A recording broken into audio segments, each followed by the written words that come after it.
Cabinet 1.0, cabinet 2.0 ఇప్పటికీ 2 సార్లు Telangana cabinet విస్తరణ జరిగింది. కానీ ఆ 3 జిల్లాలకు మాత్రం ఇప్పటివరకు మొండి చెయ్యే. ఆ 3 జిల్లాల నేతలకు అమాత్య యోగం మాత్రం భరించడం లేదు. ఇప్పుడు కూడా అదిగో ఇదిగో అని ఊరించి చివరికి ఉసూరుమనిపించారు. ఇంతకీ ఆ 3 జిల్లాలు చేసిన పాపమేంటి? అసలు కాంగ్రెస్ అధిష్టానం లెక్కేంటి? కొత్తగా ముగ్గురికి మంత్రి పదవులు దక్కాయి. గడ్డం వివేక్, అడ్లూరి లక్ష్మణ్, వాకిటి శ్రీహరులు మంత్రులుగా ప్రమాణ స్వీకారం కూడా చేశారు. తాజా మంత్రివర్గ విస్తరణలో ఉమ్మడి ఆదిలాబాద్ జిల్లాకు చోటు లభించింది. కానీ హైదరాబాద్, ఉమ్మడి రంగారెడ్డి, నిజామాబాద్ జిల్లాలకు మాత్రం ప్రాతినిధ్యం లభించలేదు. ప్రస్తుతం లెక్కల ప్రకారం చూస్తే తొలి విడత క్యాబినెట్లో చోటు దక్కని 4 జిల్లాల్లో ఆదిలాబాద్ నుంచి వివేక్ మంత్రిగా ప్రమాణం చేయగా, గతంలో ప్రాతినిధ్యం ఉన్న మహబూబ్ నగర్, కరీంనగర్ జిల్లాల నుంచి మరో 2 మంత్రులయ్యారు. కరీంనగర్, మహబూబ్ నగర్ జిల్లాల నుంచి క్యాబినెట్లో ఇప్పటికీ 2 చొప్పున ఉండగా, ఇప్పుడు ఒక్కొక్కరి చేరికతో ఆ 2 జిల్లాల ప్రాతినిధ్యం 3కు పెరిగింది. మరోసారి క్యాబినెట్ విస్తరణ జరిగితే మాత్రం నిజామాబాద్ జిల్లాకు స్థానం ఖాయమనే టాక్ వినిపిస్తోంది గాంధీభవన్లో. నిజానికి నిజామాబాద్ నుంచి ఓ సీనియర్ నేతకు మంత్రి పదవి ఖాయమనుకున్నారు. కానీ సామాజిక సమీకరణాల నేపథ్యంలో సాధ్యం కాక చివరి క్షణంలో తొలగించారని కాంగ్రెస్ వర్గాలంటున్నాయి.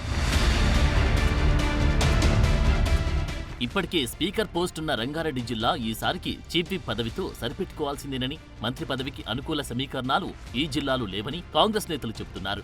ఏదైనా అనూహ్య పరిణామాలు జరిగితే తప్ప రంగారెడ్డి జిల్లాకు మంత్రి పదవి కష్టమేనని టాక్ వినిపిస్తోంది. ఇక హైదరాబాద్ లోనూ నేతల కొరత కారణంగా కేబినెట్ బెర్త్ ఎలా భర్తీ చేయాలో ఆ పార్టీ అధిష్టానానికి కూడా అర్థం కావడం లేదని చర్చ వినిపిస్తోంది.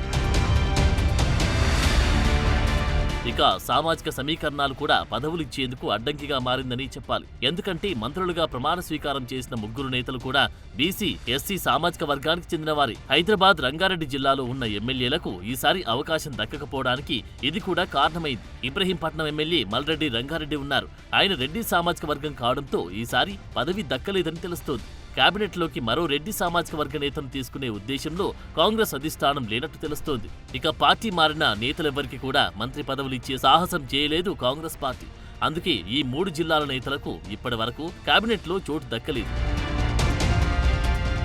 ఇక తాజా విస్తరణతో కేబినెట్లో ఎస్సీ మంత్రుల సంఖ్య 4కు చేరింది. ప్రస్తుతం డిప్యూటీ సీఎంగా ఉన్న బట్టి, వైద్య శాఖ మంత్రి దామోదర రాజనరసింహ, వివేక్ వెంకటస్వామి, అడ్లూరి లక్ష్మణ్లకు ఇప్పుడు కేబినెట్లో చోటు దక్కింది. ఇక కీలకమైన స్పీకర్ పదవి కూడా ఎస్సీ సామాజిక వర్గానికి దక్కింది. ఈ ఈక్వేషన్స్ కారణంతో పాటు ఈ హైదరాబాద్, రంగారెడ్డి జిల్లాలో తక్కువ స్థాయిలో కాంగ్రెస్ నేతలు ఉండడంతో వారికి పదవులు దక్కలేదని చెబుతున్నారు కాంగ్రెస్ నేతలు.